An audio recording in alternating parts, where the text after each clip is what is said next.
Hello, everyone. Welcome to the very first webinar from the Canadian Friends of Peace Now. The webinar tonight, Perilous Times, Israel, Politics, and the Coronavirus. It is the intention of the Canadian Friends of Peace Now to bring you timely, interesting, and engaging content with a focus on the Israeli-Palestinian conflict, particularly as it impacts a peaceful and just solution. We will always try hard to add a Canadian spin to our content as we select topics. The format of the evening will be to have our guest speaker provide his perspective on the situation in Israel. If you have questions, please write them directly into the chat. You will find the chat icon at the bottom of the Zoom screen. When you click on this icon, it will open up a panel on the right of your screen where you will be able to input your question. While Amir is speaking, I will keep track of your questions, and we will ask as many of these as possible to Amir during the Q&A session at the end of the talk. Before we introduce our guest speaker tonight, I will say a few words about the Canadian Friends of Peace Now, the organizers of this event. Peace Now was formed in 1978, initially by serving and veteran IDF members and prominent Israelis, to promote peace and security based on a negotiated settlement between Israelis and Palestinians. The mission of Peace Now is to see the establishment of a two-state solution and true long-term sustainable peace and security that provides dignity for all parties, and we seek to achieve this through dialogue, advocacy, and educational activities. We are committed to bringing forward and supporting engaging programming and fascinating guest speakers who have the capacity to expand our spheres of thinking and challenge our presuppositions about complex topics. In Canada, we maintain branches in Ottawa, Montreal, and Toronto. There are groups similar to ours in the United States, Britain, France, and of course, Shalom Akshav in Israel. We have many ways to engage with us and stay up to date. These include our website, which is peacenowcanada.org, on Twitter at PeaceNowCan, on Facebook at Canadian Friends of Peace Now. I encourage you to follow us on social media and access our website for valuable information about our activities and current events. The work of CFPN is entirely funded through the generous donations of our members. We are, of course, eligible to provide tax receipts and would appreciate your support in furthering our work to inform and educate. And now this brings us to the topic of tonight's event. Tonight, we are here to speak about the global pandemic that is the coronavirus, and specifically about its impact on Israel. The coronavirus has hit Israel in what was already a very fragile time. After a year of 3 election cycles, without an elected government, and as the incumbent prime minister was about to go to court for corruption charges, how has the global pandemic impacted Israeli politics? What are the unique challenges that Israel faces in dealing with the virus? What lies ahead as Netanyahu seems poised to retain power in a unity government with Gantz? Our guest speaker tonight is Amir Tibon, a distinguished Israeli journalist stationed in Washington, D.C. for Haaretz newspaper. Mr. Tibon specializes in 3 major areas: the U.S.-Israeli relationship, broader American policy in the Middle East, and the American Jewish community. Mr. Tibon was the diplomatic correspondent for Walla News, a leading Israeli news website. Prior to that, he was a producer for Uvda, the leading investigative news program on Israeli television. An article written on Israeli-Palestinian peace talks garnered Mr. Tibon not only a nomination for a National Magazine Award, but also an award from the National Press Club for excellence in diplomatic reporting. He is also the co-author of The Last Palestinian, a biography of Palestinian President Mahmoud Abbas, published in July 2017. Before moving to Washington, Mr. Tibon lived for 2 years in Kibbutz Nahal Oz, the closest place in Israel to the Gaza Strip. Mr. Tibon's writing on Israel and the Middle East has appeared in Foreign Affairs, The Atlantic, Politico Magazine, The New Yorker, and The Huffington Post. Without further ado, it is my absolute pleasure to introduce to you tonight our guest speaker, Amir Tibon. At the end of the day, we are in the people business. We're in the business of connecting people, of having communities. If we cannot put people in the same room, we are out of business, basically. And I think there's a lot of truth to that, but at the same time, luckily, this is happening to us in the year 2020, where we do have technological abilities to overcome some of the problems. I'm here in Washington. I talk to my parents in Israel 3 times a day. We use WhatsApp. We use Zoom. We're planning to do the Seder via Zoom right now. So I like to see how everyone is basically adjusting to this crazy new world, and we're going to do it with baby steps. And now to the topic of the evening. We're going to talk a bit about what is happening politically in Israel. The coronavirus has really upended the entire Israeli political system, and it's upended life in Israel in general. The situation that we're seeing right now in Israel is something that nobody imagined would happen 2 months ago when we first started hearing stories about the coronavirus, this new mysterious disease that were emerging out of China. I want to remind everyone that Israel had an election exactly 1 month ago, my friends. Exactly 1 month ago. Today is April 2nd. The election was on March 2nd. It looks like a decade has passed, but only 30 days. And in the lead up to the election in Israel, you can go back and look at the headlines, what people were talking about. So it's true that there were a lot of headlines about the coronavirus. We were already expecting it by then. In the lead up to the election, it was already making headlines. And there was actually a lot of discussion about how the coronavirus would impact the election. Would people go to vote or not? Would it be used by one or the other political side to try to suppress voting? All of these kinds of issues. But even then, if you look at those headlines, they did not imagine the current crisis that we are seeing in Israel. And today, a month after the election, the entire political issues have been completely swept under the rug. Right now, all of the headlines in Israel are corona, corona, corona. This is the issue that is dominating the conversation. The stuff that was making headlines during the election, the corruption charges against Netanyahu, the question of the deal of the century. Do you remember that thing? Do you remember the peace plan of the Trump administration? Nobody is talking about that anymore. Issues of religion and state. A lot of things that were really on the agenda in the election are right now all second, third, and fourth place. Everybody's talking about the coronavirus. And it's also probably going to lead to the formation of a government in Israel after more than a year of constant political instability. We had 3 elections and they all ended in a deadlock. It was not settled. And then the coronavirus arrived and maybe it will lead to the formation of a government. So I'll start by talking about the health aspects a little bit, then I will move to the political aspects, and then I will merge them together. And after that, we will have time for all of your questions. So just a quick update on the health situation. And actually, I would be interested to hear later what's going on in Canada. I know what's happening in Israel. I know what's happening in the US. So far in Israel, we have had, I'm looking at statistics on Haaretz website right now, we've had approximately 7,000 people who have been infected with the coronavirus, and we've had, fortunately, 36 deaths in the country in general. This is something that has been very difficult for Israel, just like other countries. The vast majority of people who passed away are people 65 years or older, I think even 70 years or older, but there have also been rare cases of people somewhat younger than that who have passed because of this disease. The virus is spreading all over Israel from the north to the south, but there are several cities and neighborhoods that are extremely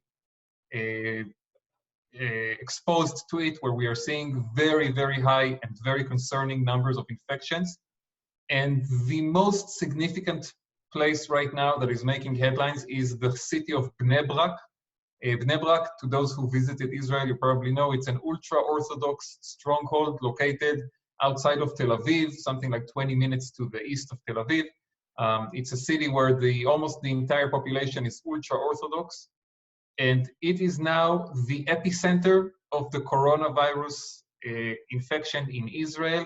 And there is actually now a new decision that the Israeli government took just this evening to put a curfew on the city of Bnei Brak and basically to stop any movement in and out of the city because of the very high spiraling case of infections.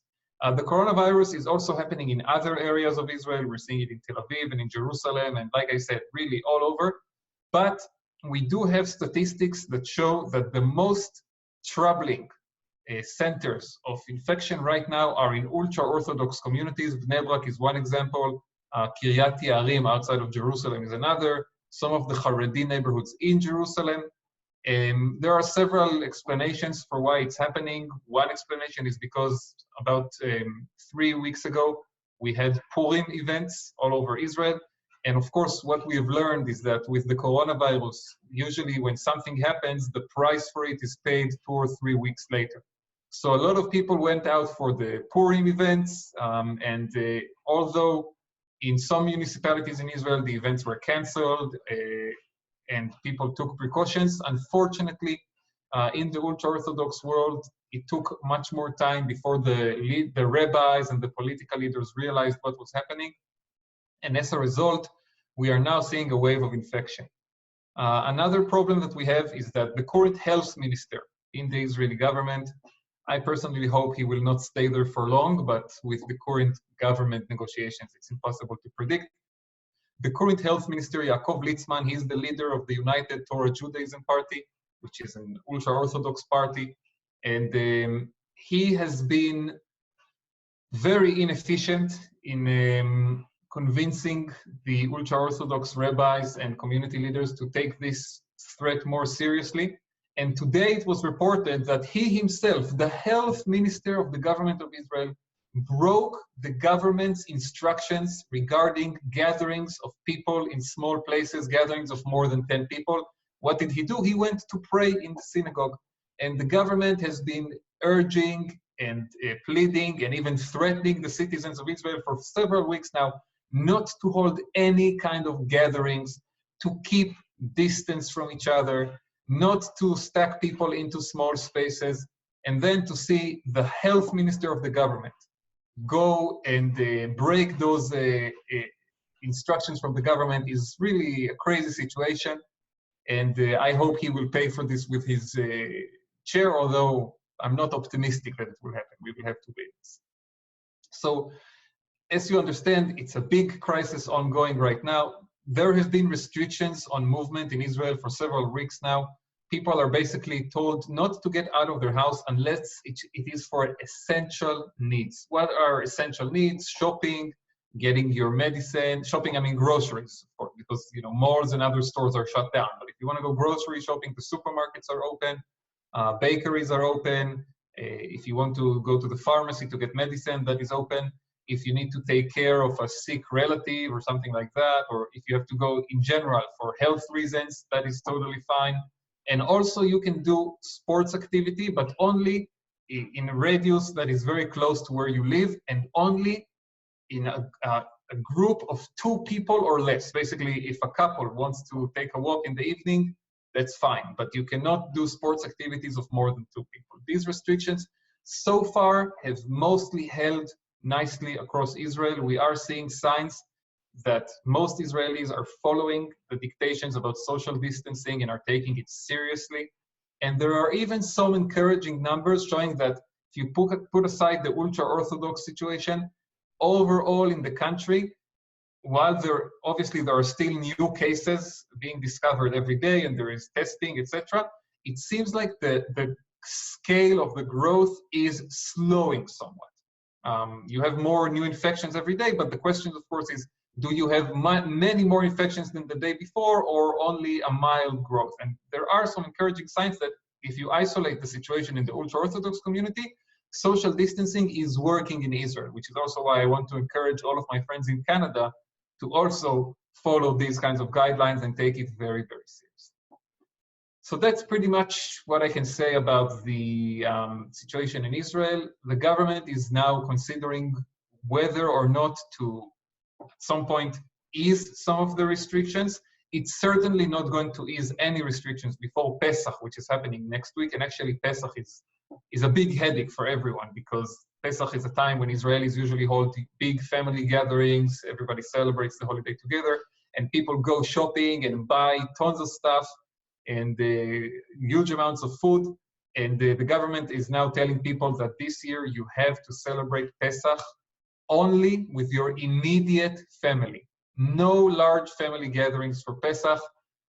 People are seeing it in their own families. My parents are planning to spend the holiday basically only with my wife's brother, with my sister-in-law. My brother is a doctor, medical doctor, and we're going to be in the hospital. so he's not going to be able to join them for the Seder. My wife and I are here in Washington. We are not flying to Israel. It's not an option right now. And then all of the other relatives in Israel, which usually, they celebrate Passover together, each one is going to be in their home right now. This is the situation that many, many families in Israel are dealing with.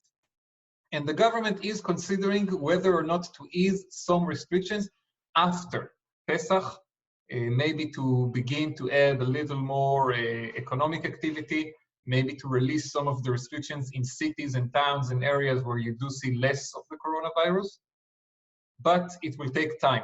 It will take a lot of time before we actually see the country go back to completely normal situation. And just like in other countries, this is also taking an economic toll. We are seeing a huge spike in unemployment in Israel. I think right now it's around 24% unemployment. Israel had historically low unemployment numbers just a year ago, and look where we are now, all because of this virus. And again, this is something people are feeling personally. I know friends who have been lost their jobs or are working now part-time. People are concerned about the future. So this is causing, of course, a lot of trouble for people. And hopefully, if we can get over the health situation, in a few weeks, we can also start to deal with the economic. Now let's talk a bit about the politics of all this. As I said, Israel had 3 elections over the past year, and all of them ended in a deadlocked situation without a clear winner. The first election was in April of this year, April of last year, April of 2019. Almost a year ago, actually. I think the date was April 9th. Today we're on April 2nd. So almost a year ago was the first election. And what happened on election night, maybe you will remember, the entire Israeli and American media declared that Netanyahu had won the election. This was back in April. Why did they declare that he won the election? Because overall, the bloc of right-wing parties and religious parties in Israel had a majority in the Knesset. But then it turned out that this majority was actually a broken majority because one right-wing party, the Israel Beitenu party of Avigdor Lieberman, decided to break away from the rest of the bloc. Israel Beitenu is right-wing on issues of the Israeli-Palestinian conflict, but it's a staunchly secular party. And Lieberman, for his own reasons, decided that he doesn't want anymore to be affiliated with the ultra-Orthodox religious parties that are part of Netanyahu's bloc. So he broke away, and Netanyahu failed to form a government. And what happens when in Israel nobody forms a government after an election? We have another election. This was unprecedented. I'm talking about it now as if it's just a normal thing, but this was a huge drama at the time. It was an unprecedented.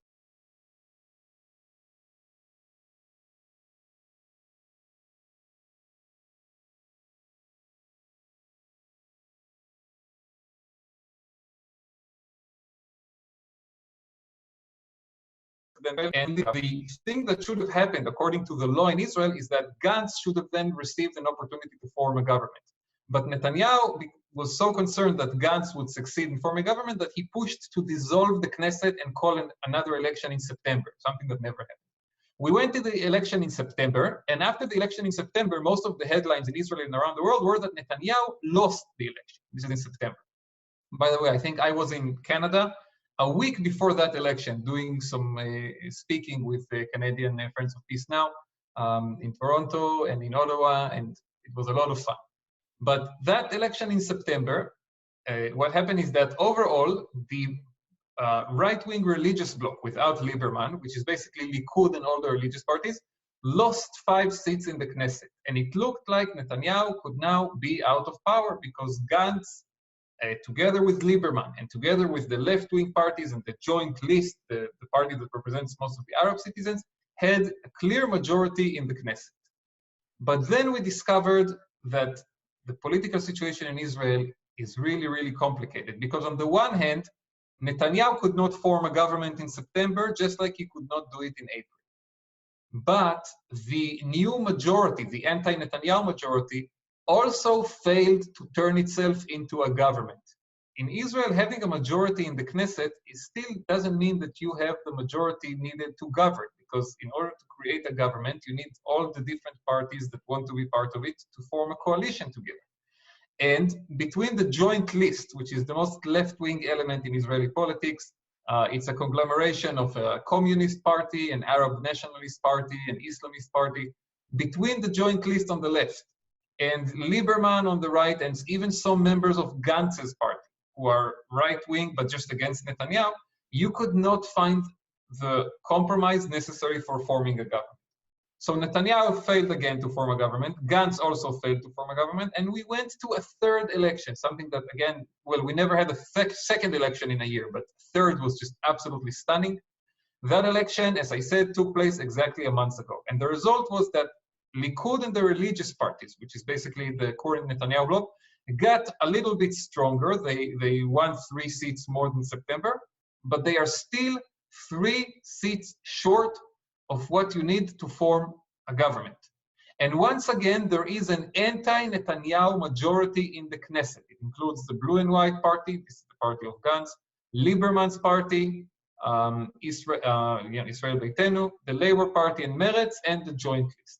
But once again, this majority has failed to form a coalition.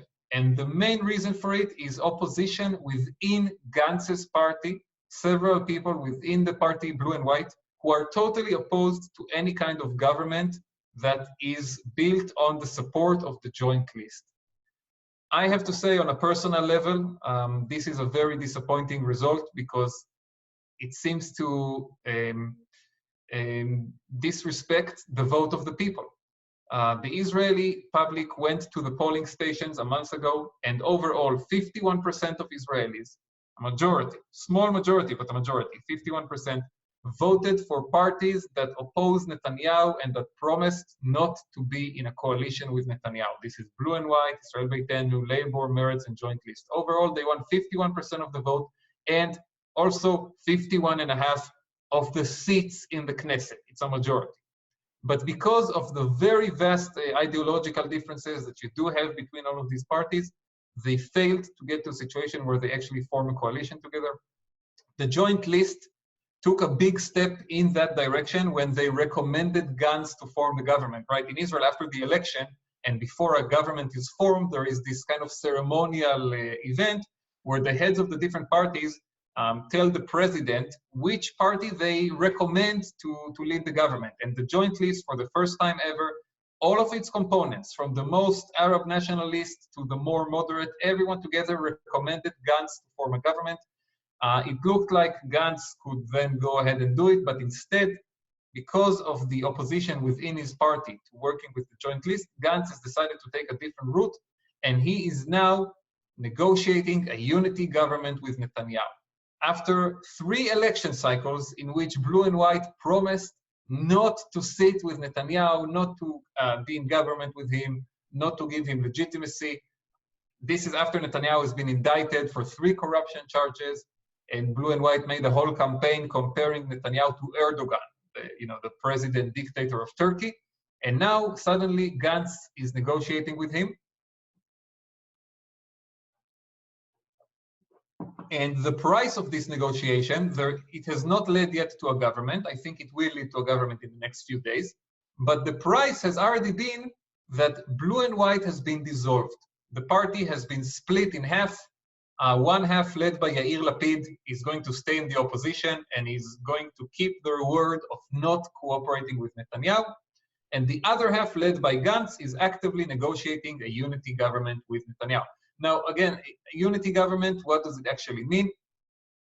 Right now, it means that half of the ministers in the government will belong to Likud and the religious parties, and the other half will belong to Gantz, and also probably the Labour Party, which is today very small and is going to join Gantz into this government. Now there are discussions of who will get which ministry. And this is not just politics. A lot of it is just politics, but it's also really impact on our lives as Israelis. Who will control the education ministry? Who will control the justice ministry, which is really important right now because this is the key to Netanyahu's legal troubles. And Blue and White under Gantz is insisting as a deal breaker that they will hold the justice ministry. Who will hold the health ministry, which is so important right now with the corona crisis going on. And there is such an urgent need to get rid of the current health minister of Litzman, who, as I said, is such a disaster. Blue and White is also asking for the health ministry. If they get it, I think it will be a good change in Israel. who will get the defense ministry, who will control the Knesset. All of those questions are right now being negotiated. The only reason that Gantz found it possible to break his own word and run like this into a unity government with Netanyahu at the price of breaking up his own party is basically because of the coronavirus situation. This has been, let's say, the people who view politics in a more naive light will say that this shows that Gantz is responsible. There is a huge crisis in the country, health crisis, economic crisis. This is not the time for petty politics. Now we need to put our differences aside and cooperate. This is one explanation. The second explanation, which I personally am a bit more cynical, tend to accept, Gantz wanted to go into government with Netanyahu already in September after the second election, but he was under pressure from his own party and he eventually decided not to do it.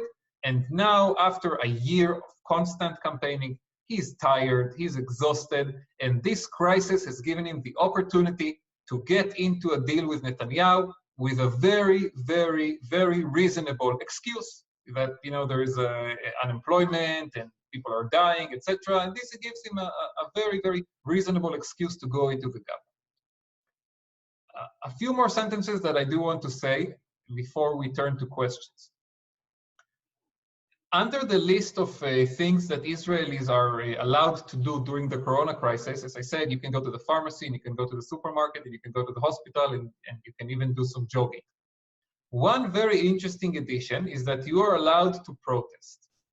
And we actually have seen some demonstrations take place in Israel in recent weeks with the entire coronavirus situation going on. The demonstrators have to adhere to the guidelines of the health ministry, meaning that people have to keep a distance from each other. There is a preference for people to wear face masks if they can. You're not allowed to congregate in a closed environment. It has to be out in the open. But yet, Israel is a democratic country, and people, even under these extreme circumstances, are allowed to demonstrate. And there have been some demonstrations because up until a week and a half ago, before Gantz decided to make a U-turn and go into government with Netanyahu, up until that point, Blue and White, the united Blue and White, with both Gantz and Lapid, actually had a very interesting plan what to do. They realized that they're probably not going to be able to form a government, but they still wanted to replace the Speaker of the Knesset to basically appoint one of their own party to be Speaker of the Knesset, and take that very important stronghold, very important position of power away from Likud. The current Speaker of the Knesset, no, he's already former. The former Speaker of the Knesset, Yuli Edelstein from Likud, did something unprecedented and quite really anti-democratic and decided to barricade in his office and refused to put this up for a vote. He said, I'm not going to put it up for a vote. It's just going to barricade in the Knesset, even though there was a majority that wanted to elect a new speaker. This led to demonstrations in front of the Knesset. I know personally people who went to demonstrate and participated in that event. It also led to the Supreme Court of Israel having to intervene, and this was really a constitutional crisis, having to intervene and basically force Edelstein to hold a vote. And Edelstein refused to do it and resigned. And he disgraced the Supreme Court by doing so and really sent a very, very bad message for the rule of law. It was just a crazy situation. And this explains even more why there is such a high level of disappointment with Gantz, who after all of this crazy behavior from Likud, from Edelstein, then decided instead of going along with the plan, he decided to nominate himself to be Speaker of the Knesset and then go and negotiate with Netanyahu. And this is what we're seeing right now. I do believe there will be a government, and I have to say it will not be the worst government ever. It will have some good ministers in positions of power, people from Blue and White who are smart and reasonable people. The presence of Gantz in the government could be enough to deter some of the more extreme ideas that we're seeing on the Israeli right wing. And if Blue and White hold the Justice Ministry, Netanyahu will not be able to make constitutional changes that are meant to allow him to escape trial. So it's not a total disaster in my opinion, but it is a disappointing result because there is a majority against Netanyahu in the Knesset, but that majority cannot bring itself to govern. And this is why we're going to see this kind of unity government. And the biggest question mark is over the idea of a rotation deal, right? Because the unity government is supposed to basically be a year and a half, Netanyahu is prime minister and Gantz is foreign minister or defense minister.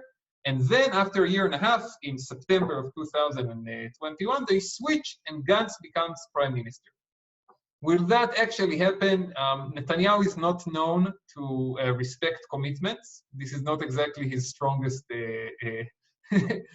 selling point, but we'll have to wait and see. What they're going to do is once they swear in the government, both Gantz and Netanyahu will be sworn in as prime ministers. And that means that supposedly the rotation between them is already set by law.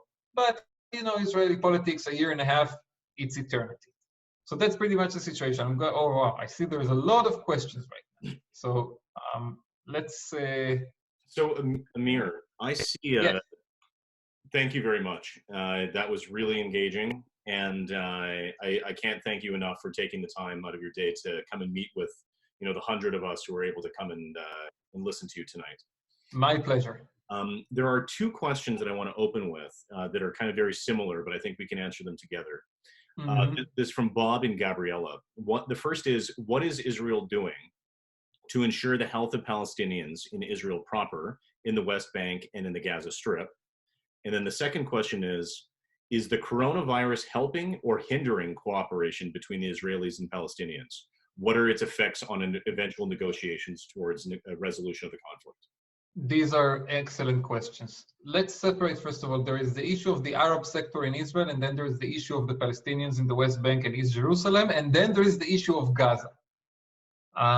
With the Israeli Arab population, testing has been lagging behind the general population in Israel, but there has been a lot of improvement in recent days. And here I have to compliment the Joint List members of Knesset, who have really put a lot of pressure on this issue and have worked with the health ministry, with Magen David Adom, with local authorities to get more testing in the Arab sector, to do drive-through testing in some Arab towns and areas, and also to raise awareness and to get people to know how critical and how important this is. Like I said, with the coronavirus, one of the challenges is that we are, when something happens, it takes 2 or 3 weeks to see the results. So we can only hope that these efforts are actually going to lead to good results in the Arab sector, and that just like in other parts of the country, the virus will be relatively controlled, and that we will not see in the Arab sector the reality that we're seeing in the ultra-Orthodox sector. And I have to say, regarding mosques and prayers, I was seeing videos from friends in Israel in the Arab sector already 2 or 3 weeks ago about calls in the mosques not to come to prayer, to pray at home, which is very important because we're seeing that this has a big impact. In the Palestinian Authority in the West Bank, it's not as, it's more difficult, although the Palestinian Authority has been working to spread the same messages. There is a lack of testing, there is a lack of medical equipment, and this is a big problem. The Palestinian Authority has been aware of this for several weeks, and they're doing the steps that they need to take, and they're working together with Israel. You know, one of the tragedies of our conflict is that the politicians on both sides are not really being helpful, but there is a lot of cooperation on the military to military level, on economic issues, and also on health issues, because at the end of the day, the virus does not really know the difference between an Israeli and a Palestinian. It doesn't matter. And there are interactions all the time. So we are seeing cooperations on this issue, especially on the military and health officials level. And again, I don't have enough statistics. I can only hope it will work. Gaza is a really interesting case of its own. Gaza is already quarantined and isolated to a large degree from the world. And that's why coronavirus came to Gaza much later than it did to other parts of the Arab world, and also much later than it came to Israel. It was brought to Gaza probably by 2 people who were in Pakistan, and then Gaza citizens who were in Pakistan and then flew to Egypt, and from Egypt got back into Gaza. It is spreading, and Gaza could be, if Gaza becomes a hotspot of coronavirus, it would be a total disaster. Because the same quarantine reality, the blockade reality that has kept coronavirus from arriving there for a long time would make it very deadly if it was spreading inside. And the medical system there is already strained, and the economic situation there is already terrible. So we should all pray. And this, at the end of the day, if things blow up over there, the impact will be felt in Kibbutz Nachal Oz, where my wife and I lived for 3 years, where we still have a lot of friends that we love dearly, and they're living on the border. And if things get out of control in Gaza, Israel will also feel the impact. So we have to be very, very, very careful and to think about ways to help the situation over there to be under control. And I know that Israel did send some medical equipment into Gaza, and there is coordination between the Egyptians, the Israelis, and Hamas. I just hope it will be enough. Regarding the issue of negotiations, nobody's talking about negotiations right now. Everybody's talking about survival. We'll see if a government is formed. We'll see what are the guidelines of the government. We'll see what happens in Palestinian politics with Mahmoud Abbas. And maybe then we'll talk about negotiations. Right now, it's not really on the agenda, unfortunately. Okay, thank you very much. If not negotiations, what about annexation? We have a couple questions here from David and a couple others. They are curious, what, if anywhere, is this going to push that topic? Yeah, the issue of annexation is coming up in the negotiations between Gantz and Netanyahu, not in the Israeli-Palestinian negotiations, but in the negotiations to form a government. Netanyahu, of course, wants to have annexation of as many settlements as possible, as soon as possible. And he thinks the Trump administration will give him a green light to do it. And for him, he wants it, first of all, in order to keep the religious parties to support him. And also because I think Netanyahu is thinking at some point of ending his political career. I don't know if he's going to respect this rotation deal with Gantz, but I think he realizes that his time in power is limited from this point on. He's not going to be able to cancel the indictments, and these things are going to move along. And I think this is what he wants as his legacy item, the annexation. For Gantz, it's a completely different issue. First of all, during the election, Gantz had a very clear position on annexation. He said, I'm open to annexing some settlements, but only in coordination with our partners and allies in the world, including Jordan, including Egypt, including European allies of Israel. Of course, if you talk about annexation in coordination with Egypt and Jordan, it basically means you can only do annexation to a very, very limited degree. Maybe something like the Gush Etzion area, south of Jerusalem. You're not going to be able to annex the amount of territory that Netanyahu wants to do under the Trump peace plan in coordination with Egypt and Jordan. That's just not going to happen. And Gantz says, I am going to insist that any annexation has to be coordinated with our allies. That was my position in the election.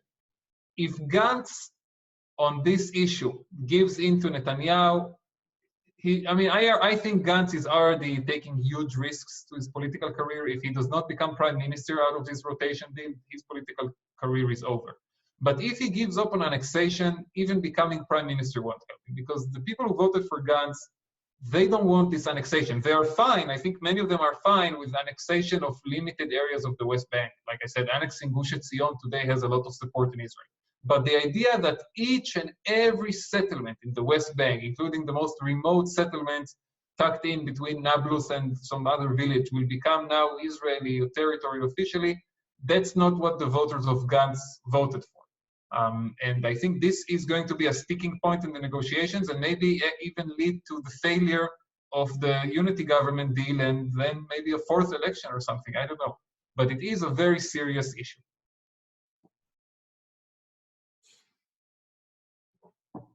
Okay. Why don't we shift tack just a little bit, and why don't we talk about Canada?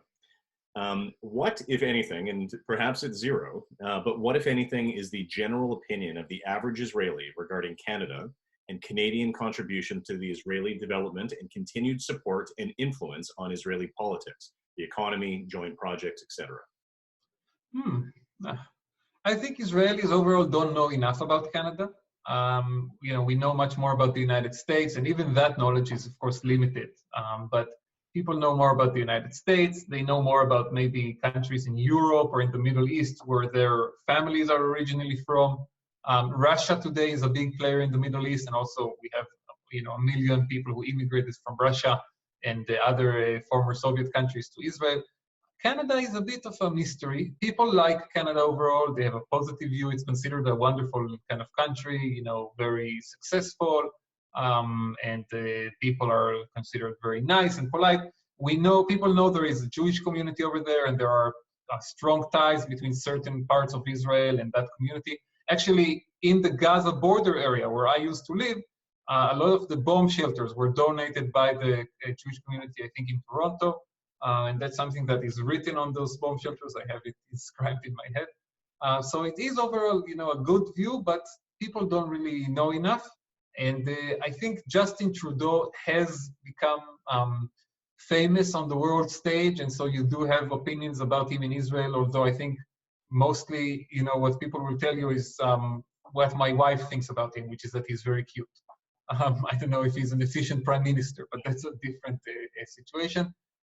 People are aware, and I wrote about it at the time as a diplomatic reporter, that there were changes in policy from the Harper government to the Trudeau government. But again, this is only people who really read the diplomatic stories in the newspaper, which I'll tell you a little secret, it's maybe 5% of the people who read newspapers, which by itself is not a huge chunk of the population anymore. But that's pretty much, I think, how people look at it. Okay, thanks for indulging us on that Canadian content. Sure. Maybe back to coronavirus. You had mentioned earlier some issues with the ultra-Orthodox. We had this one question from David, which is that in view of the coronavirus and the anger of many Israelis toward perhaps some irresponsible attitudes, what might be your perspective on the future political relationships between communities and the rest of the general population, as well as the leadership of the ultra-Orthodox and then the ultra-Orthodox community themselves? That's a big question. I cannot predict it right now. I will say that even before this latest issue with Litzman and with what's happening in the Orthodox communities, there was a lot of anger in certain parts of Israeli society about the ultra-Orthodox parties, United Torah, Judaism, and Shas, that are using their political power to push through an agenda that the vast majority of Israelis just don't agree with. Religious coercion laws, laws that just make life more difficult for everyone else. Even now, for example, I'll give you one example. If you go to a hospital in Israel next week, you're not allowed to bring non-kosher, non-kosher in terms of Passover, kashrut, chametz, as we call it, into the hospital. People can be hospitalized. Their families want to, of course, not for coronavirus, but if it's something else, your family wants to come visit you. Why can't they bring you a sandwich? Okay, I understand that the cafeteria of the hospital has to be kasher for Pesach. I totally understand and respect. I understand you can say that, you don't bring non-kosher food into the kitchen of the hospital, or if there's like a small kitchen area in a department of the hospital, like in the labor and delivery, don't bring I'm fine with that. But somebody wants to go and visit, a relative who is in the hospital, maybe working, maybe hospitalized, and they can't bring a sandwich for them. This is ridiculous. This is just one example. The restrictions on marriage, on public transportation, on the weekend, all of these issues have been boiling for a long time.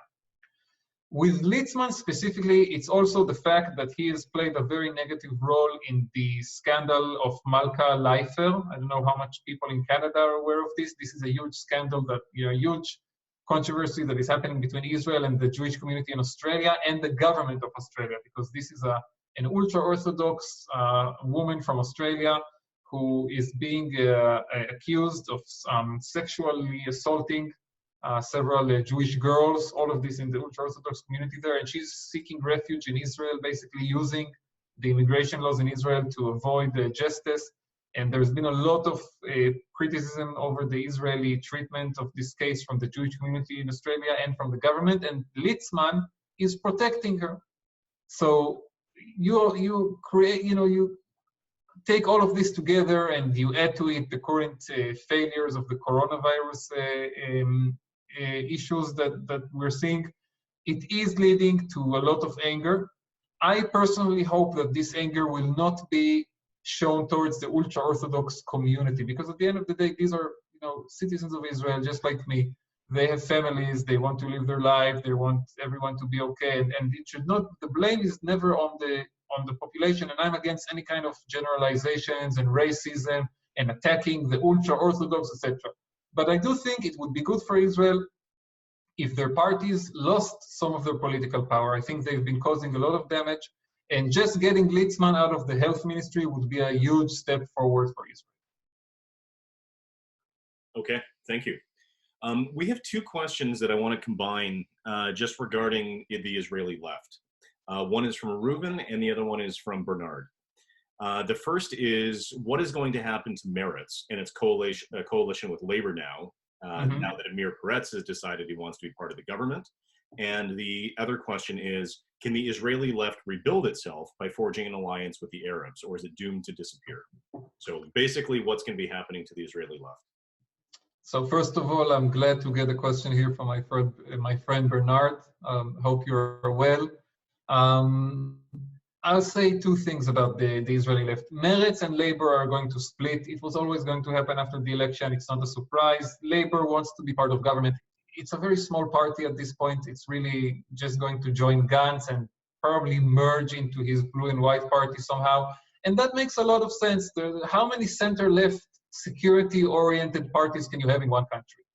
So I think it will be good if Labor goes with blue and white, and if they go into government together, okay, at least Amir Peretz will be a minister in the government, and Amir Peretz is a good politician and a good man, and whatever ministry he receives, he will do some good things for the country. I prefer him in that specific ministry over someone from Shas or Likud.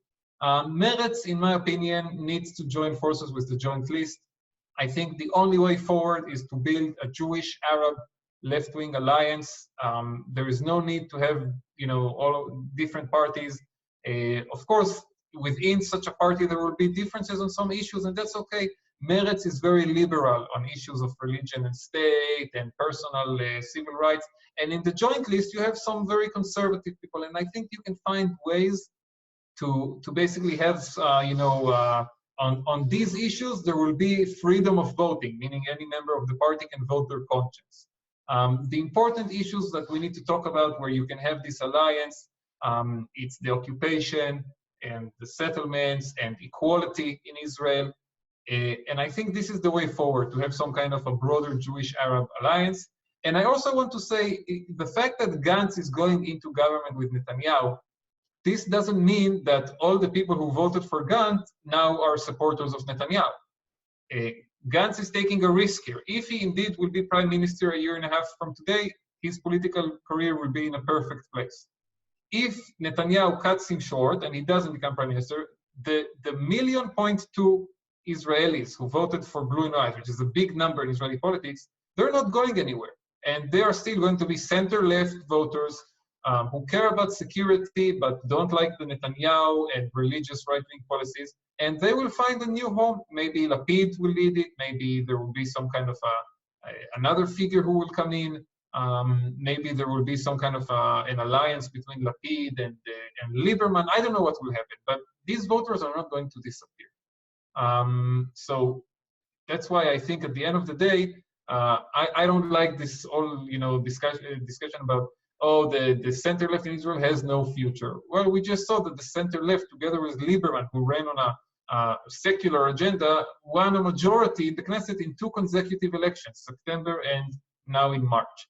This majority, as I said, has failed to govern, and this is the real problem. How do we get this majority to find a way to implement itself into a government? This is going to be the challenge. Okay. We have a question from Gabriella regarding the coronavirus lockdown. It's probably not going to be weeks here. This is probably going to be months. How can civil society or protest groups actually keep up pressure under these circumstances? We know you mentioned the examples, but is that really going to make a difference? That is a very, very interesting question.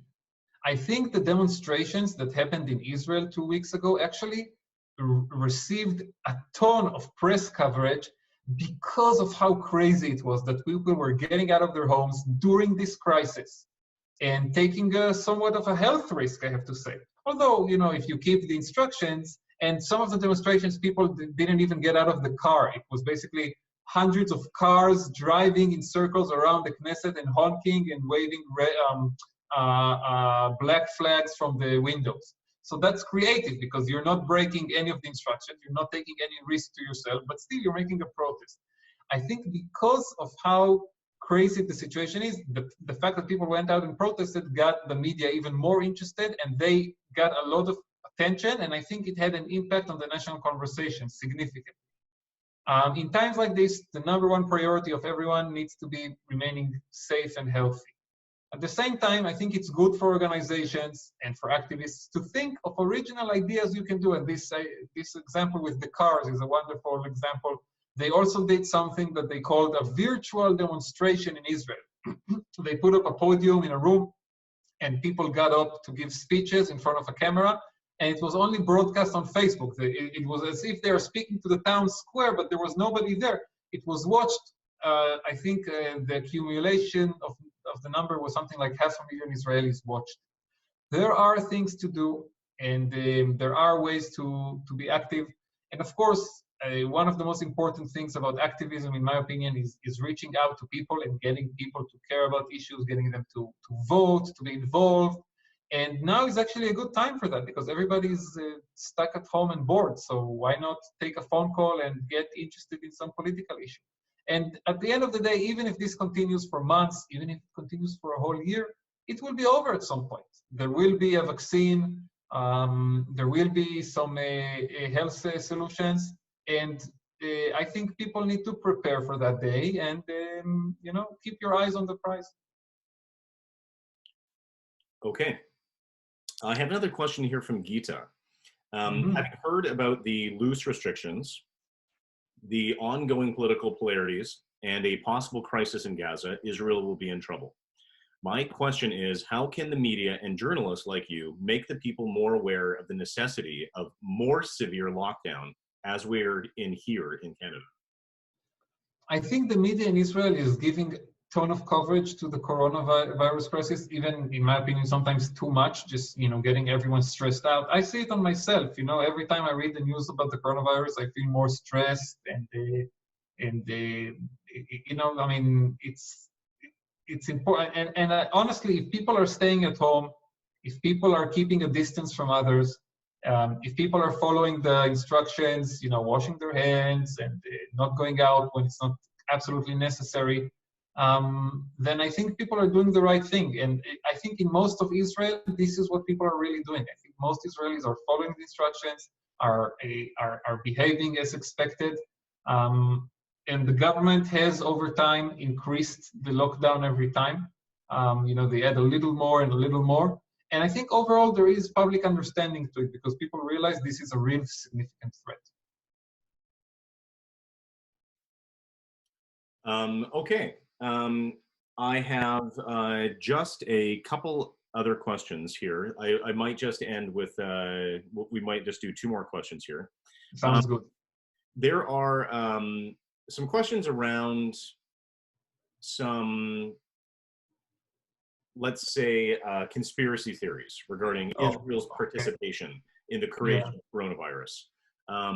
How might us as citizens deal with this when we encounter it? And perhaps how is the Israeli government addressing this issue, if at all? The Israeli government is addressing it by trying to find a vaccine, first of all. This is what we're seeing, you know, and it's not just the government, it's the scientists in Israel, in the Weizmann Institute, in the Technion and other places, in the Israeli Biological Institute, which is a government entity, working hard to find, you know, vaccines or medicine. And regarding the anti-Semites on the fringe corners of the internet, I don't think it's worth our time to debate them. I don't think it's worth our time to give them attention. The important thing is to notice if any of these crazy anti-Semitic ideas are spilling from the fringe corners of the internet to more mainstream outlets. And then the response needs to be fast and it needs to be crushing, because this should not be allowed to receive any legitimacy. But what is being written in some obscure forums on the internet, we don't really have control of it. And a lot of times these people are actually doing it in order to draw us into the conversation because the very debate gives legitimacy to the issue. Mm-hmm. So that's why it's always a very frustrating situation, but I would not spend too much of my time worrying about these people. I would monitor it, and I know, the Anti-Defamation League is doing it. I don't know if there is an equivalent for ADL in Canada, but that's what we should really focus on, that these ideas don't move from the fringe corners of the internet to more mainstream parts of society. Right. Wonderful. So it's kind of like stopping the spread of a virus, really. Yes, exactly. So I think that brings us to the end of the question and answer period. I just want to extend my really extreme gratitude to you for taking this time to come and connect with all of us tonight. We had almost 100 participants and some really great questions, and you answered them handily and just in a very straightforward way. I think they gave us a lot of confidence. So I just want to say thank you again very much for your time tonight, Amir. My pleasure. I always enjoy meeting my friends in Canada. Again, this is not the usual way that we've met before, but I'm really happy that people came and listened. Great. Well then, with that, I also just want to say thank you very much to all of the participants, all of the guests and attendees who came and asked some really wonderful questions. We can't do these kinds of things without the attendees. So thank you very much for joining. We're going to try to host as many of these as possible. Please keep coming out. Reach out to us online, Twitter and Facebook, and let's just continue the conversation. So thank you again, Amir. Again, we really appreciate everything that you do for us. All right, guys. Stay safe. Have a great evening. And Chag Sameach. Thank you very much. Chag Sameach. Thank you.